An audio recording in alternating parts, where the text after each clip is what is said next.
So, heto na mga Kawan Stories dahil nga medyo hindi kagandahan ngayon ang simula ng Denver Nuggets sa pagkakaroon nito ng 2 wins, 3 losses start malayong malayo noong mga nakaraang taon. Mismong si Aaron Gordon ang nagsabi na kapag hindi nga po sila nagkampiyon, there's a chance na mabuwag na ang kanilang lineup. Tara't pag-usapan natin nga na talakayin ng balita na si Austin Reeves pala ang gusto ni Danny Ainge at ng Utah Jazz at hindi si D'Angelo Russell. Pero bago yan, please don't forget to hit the notification bell at mag-subscribe sa aking channel.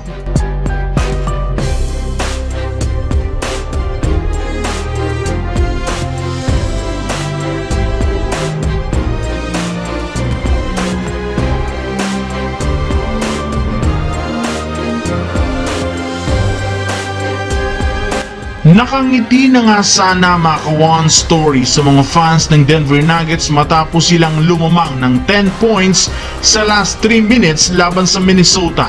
Ngunit sa isang iglap, napalitan ito ng lungkot matapos silang mag-choke na naman kagaya ng nangyari sa kanila noong Game 7 ng Western Conference Semifinals. Pero ang pinagkaiba ngayon, hindi na nila nadodomina pa ang Timberwolves dahil sa literal na paghina ng husto ng kanilang lineup. Sa katunayan, maging ang kanilang player na si Aaron Gordon, damang-dama ang katotohanan na hindi sila ganun kalakas kumpara ng mga nagdaang taon. Hindi nga po nito itinanggi na sobra silang nahihirapang manalo sa halos lahat ng mga contender o lottery team ng kanilang katapat. Kaya inamin nga po ni Gordon na kung sakali mang hindi na naman magkampiyon ngayong taon ng Denver Nuggets, malaki ang kanyang kutob na tuluyan na nga pong mabubuwag ang kanilang lineup na nagpapanalo sa kanila ng kampyonato. Samantala, sa naging performance nga po ni D'Angelo Russell sa panalo ng Los Angeles Lakers kanina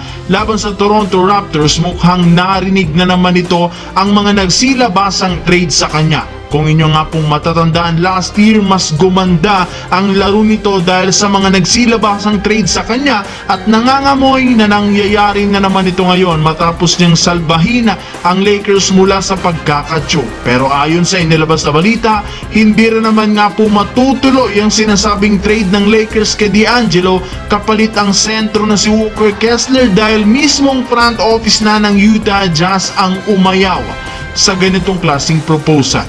Well, ibinulgar nga po ng isang insider na ayaw nga talaga nilang kunin si D'Angelo Russell dahil mas interesado at gusto nga po nilang makuha si Austin Reeves na imposibleng ibigay ng Lakers sa isang trade. Kaya sa madaling salita, no deal muna ang nangyari ngayon sa pagitan ng Lakers at Utah since wala pa sila ngayong napagkakasunduan sa kanilang negosasyon.